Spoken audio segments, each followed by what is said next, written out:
Woman pulled out alive from rubble of six-story building in China 6 days after it collapsed.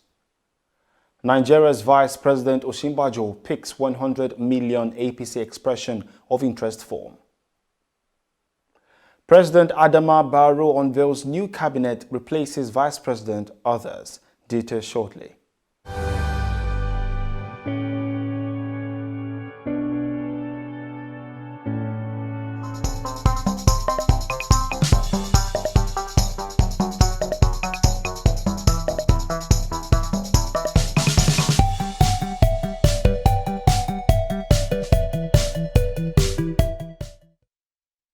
This is TOS Television, your digital first Pan-African news network. I am Merciful Ajinomo, and this is TOS News 360.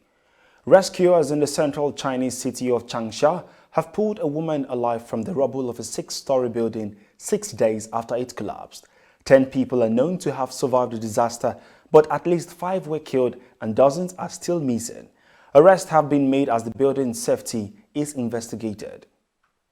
The family of a Palestinian-Syrian man said they have discovered a missing relative in gruesome massacre video. It was reported that the family have been praying and hoping to see the 42-year-old Wasim again after he went missing on April 14, 2013. It was gathered that last week the family recognized Wasim Siyam in a leaked video filmed just 2 days after they last saw him. The video showed a Syrian intelligence officer in military garb. Others see him blindfolded with his arms tied behind his back to run forward. As he runs, the officer shoots him. He groans in pain and tumbles into a pit filled with 41 other assassinated men. United Arab Emirates has emerged as a haven for wealthy Russians fleeing the impact of Western sanctions over the war in Ukraine, as billionaires and entrepreneurs have continued to troop into Dubai in unprecedented numbers. It was gathered that property purchases in Dubai by Russians surged by 67% in the first 3 months of 2022. The UAE has not put sanctions on Russia or criticized its invasion of Ukraine. And now to Nigeria, Vice President Yemi Osinbajo has picked his expression of interest and nomination forms to contest the 2023 presidential election on the platform of the All Progressives Congress (APC). His spokesman, Alpha Condé, made this known on Thursday. He said the forms were collected by representatives of Osinbajo's support groups. He said a passionate team of support groups and individual Nigerians from across the country have raised funds to support the purchase of APC nomination forms for the Vice President 2023 presidential bid. And now to Edo State, where Primary Healthcare Development Agency has rescheduled its planned administration of the second round of oral polio vaccination for children between ages 0 to 59 months. By this new development, the exercise earlier slated for May 7th will now hold between May 14th and May 17th, 2022. The postponement was confirmed in a statement from the Health Education Officer of the ESPHCDA, Irene Oabo, which made available to newsmen in Benin on Wednesday. This is your digital first Pan-African news network, TOS Television. You are watching TOS News 360. More national, Africa, business and sports stories on return. Stay with us.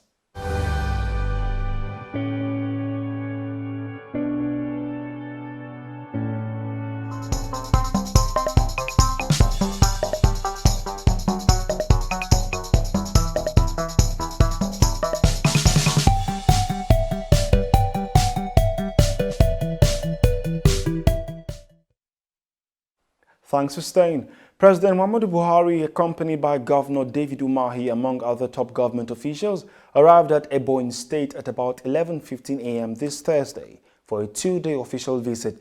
It was observed that streets in the capital city wore new looks with different security personnel seen at strategic locations.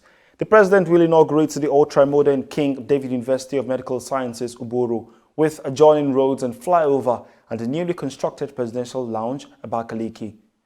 To news across Africa, the authorities in Guinea say they will prosecute former President Alpha Condé for murder and other crimes committed during his time in office.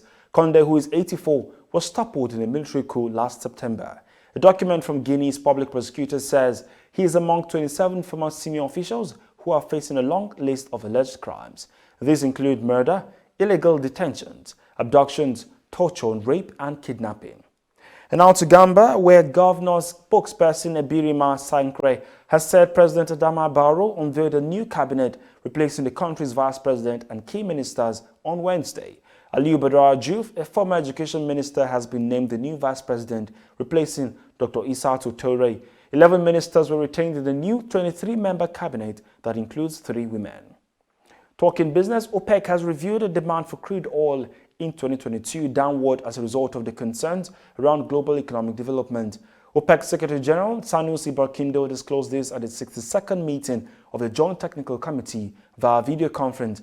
He also stated that the loss of crude oil and other liquids export of more than 7 million barrels per day from Russia could not be replaced, as this was replaying through energy markets. Talking sports, Israel Adesanya is built to face middleweight #1 contender Jared Cannonier on July 2nd at UFC 276 at the T-Mobile Arena, Las Vegas. Adesanya defeated Robert Whittaker in February for the second time to retain his middleweight strap, while Cannonier knocked out Derek Brunson in the second round in February to become the weight's #1 contender. The American recently announced that he had signed the dotted lines for the fight against Adesanya, but the date had not been made public.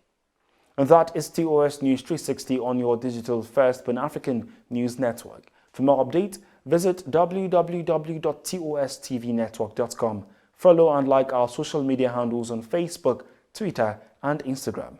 And remember to subscribe on YouTube. Stay with us and enjoy more programs on TOS Television Network. I am Merciful Ajinamo. Thanks for watching.